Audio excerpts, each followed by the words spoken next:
அங்கே சிரிப்பவர்கள் சிரிக்கட்டும், அது ஆணவ சிரிப்பு. இங்கே நீ சிரிக்கும் புன் சிரிப்போ ஆனந்த சிரிப்பு.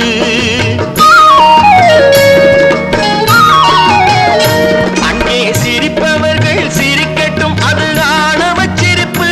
இங்கே நீ சிரிக்கும் புன் சிரிப்போ ஆனந்த சிரிப்பு.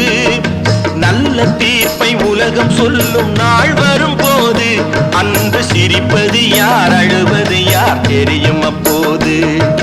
நல்ல தீர்ப்பை உலகம் சொல்லும் நாள் வரும்போது அன்று சிரிப்பது யார், அழுவது யார் தெரியும் அப்போது. அங்கே சிரிப்பவர்கள் சிரிக்கட்டும்,